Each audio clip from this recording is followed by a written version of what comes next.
Hello and welcome to Your Favourite Teacher. Today we're going to explore the AQA Power and Conflict poems, which will help you to prepare for Literature Paper 2, Section B. By now you probably know the individual poems fairly well, so this video will explore the theme Reality of War, which poems fit best and how they compare. I'll also add in some contextual links where necessary. The Reality of War covers many of the war poems on the Power and Conflict list. We know, especially during World Wars I and II, that soldiers didn't really understand what they were signing up for. Many men lost their lives in the battle, but also from the weather conditions they were fighting in. If this theme were to come up as an exam question, three of the best poems to talk about would be Wilfred Owen's Exposure, Ted Hughes' Bayonet Charge, and Alfred Lord Tennyson's Charge of the Light Brigade. Technically, Exposure is the odd one out here, seeing as its subject matter is more to do with the weather and trench conditions the soldiers have to endure, rather than the battle itself. So we will use this one as our anchor and look at the other two and how they compare and contrast to it. Wilfred Owen felt strongly about the way the government and press were misleading the general public in terms of what the war was actually like. He fought in World War I, so understood firsthand the reality of it. At the beginning of the poem, Owen writes, "The merciless iced winds that knife us." Owen has personified the wind to become deadly. This emphasises the horrible, cold conditions that the soldiers were forced to fight in. Using merciless and iced suggests that the wind is freezing the soldiers and there is no remorse there, coupled with knife, highlighting the pain the weather is causing them. But nothing happens is repeated at the end of most stanzas in this poem. This phrase acts as a reminder for readers that the soldiers are expecting a huge attack.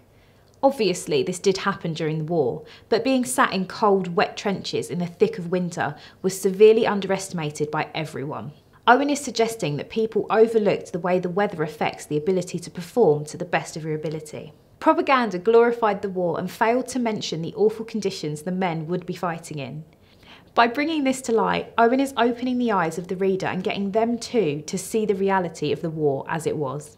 In comparison, Bayonet Charge focuses on the actual battle at hand.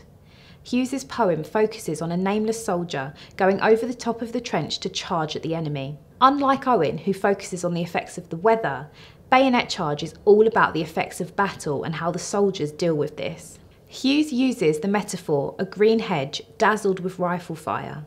Dazzling suggests something beautiful and mesmerising, but here it's contrasted with rifles in the war. It also gives imagery of being blinded by flashing lights, emphasising the manic craziness of the war. The contrast of weapons and death with nature and life symbolises the ferocity of the war. This is similar to Owen personifying the wind. Hughes also uses the phrase, "threw up a yellow hair."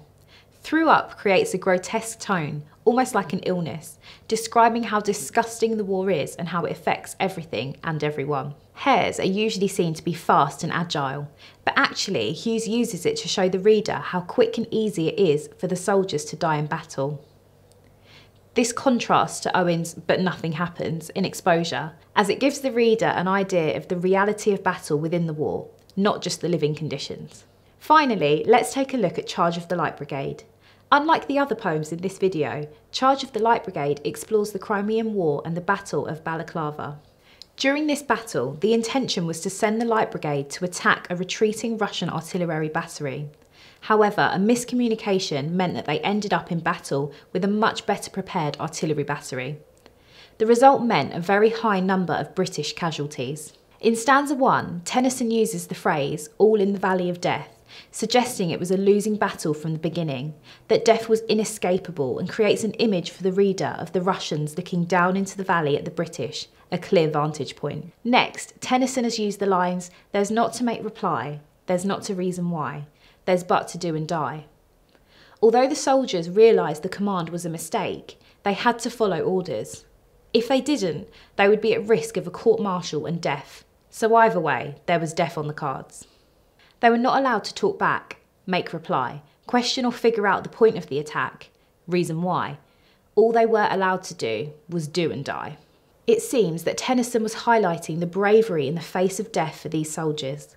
The reality of war here is the fact that the soldiers had no choice but to follow the orders. This is similar to Owen and Hughes. In all three poems, there is a clear sense of soldiers recognising the true horrors of the war. but being helpless to fight back and stop it from happening. Tennyson is the only poet who specifically says this with "there's just to do and die." In an exam situation, you obviously need to make comparisons between the poems, but the main thing you need to do is make sure that you select the right poem to fit the theme. The examiners are looking at your ability to compare how the poets tackled the theme, not a direct comparison between the words being used, because every poet is different and each poem will tackle a slightly different aspect of that theme. You may get a very simple question that just asks you to compare the effects of war in general, in which case any of the poems in this video would fit nicely. However, take note that exposure would also be good to talk about if you get a question about the power of nature. Charge of the Light Brigade links with the effects of war as well as the reality, and bayonet charge can be used for fear and individual experiences. I hope you found this video useful. Make sure you have a look at the other videos in the Power and Conflict series. I'm Miss Shaw, thanks for watching.